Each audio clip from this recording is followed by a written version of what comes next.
Welcome back to Money for Breakfast Weekend. I'm Charles Payne. The Huddle House was started in Georgia in 1964 as a place for local high school football fans to, you guessed it, huddle up. 45 years later, this chain is so successful, it's doing $210 million a year, and I'm lucky enough to be with the current CEO and president, Phil Greifeld. Phil, I love the setup, by the way. Fantastic. Thanks, it's interesting because it seems like the Huddle House has always been somewhat ahead of the curve. Let's start when, in 1964, just 2 years later, you started selling franchises, or the operation did, and it grew rapidly. Why were they so far ahead of the curve? Yeah, I think why we got ahead of the curve is a testament to the unit-level economics of Huddle House. When you look at the economics, whether it be on a cash-on-cash return or ROI, we stack up with the best in the entire restaurant industry. So that catapulted our growth. Then in addition to that, Charles, I mean, just successful management and always be progressive looking on what's happening in the marketplace. So we have adopted to current market conditions and evolved. I want to talk a little bit about that. First, let's talk about this growth, this catapulting growth. How many stores do you have total? Right now we have 420 stores, Charles, and growing. We operate in 18 states, southern states and midwestern states. Since 1964, the economy has gone through a lot of different changes. More recently, obviously, it's been real tough. What are some of the changes that you've made to the business model? Well, that's a good question, Charles, because clearly consumers' discretionary income has been squeezed a little bit. So we are finding new ways to market our brand and communicate with customers. During this past year, we just immersed the Huddle House brand into social media. So we have a presence now on all the social media sites, and what it's done for us is target a segment that we were probably not communicating well to, the X and Ys. So we're building our customer base that way. Do your restaurants have free Wi-Fi?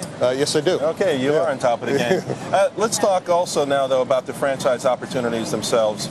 Give us an idea of the typical franchisee and what they probably would need to get started. Yeah, our typical franchisee is a seasoned restaurant operator or an entrepreneur. I mean, we have both in our Huddle House system, and both have been historically successful. And one of the beauties about our concept, it's a low cost of entry. The initial franchise fee is $25,000, and when a franchisee finances, say, about 80% of the build-out costs, they get in to a Huddle House restaurant for $200,000 and change. So low cost of entry. That is interesting. I've been looking at a lot of franchises lately, so that's really competitive. So having said that, what's it looking like? Are people still coming? Are you still getting a lot of inquiries? What does it look? How does your growth look this year and next year?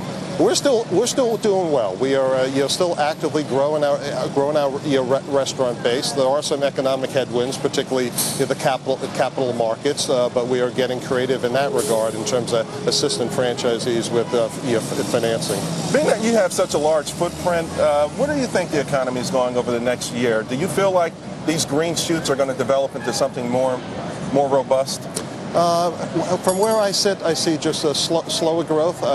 We've seen some signs of the green shoots, but maybe not as much as been reported in the news. Right. But this is one thing that I've always wondered. When companies are in this sort of environment, some companies go and retrench. But you're going to go out and you're going to continue to be aggressive. Do you think that's the right business strategy to grow even during a recession?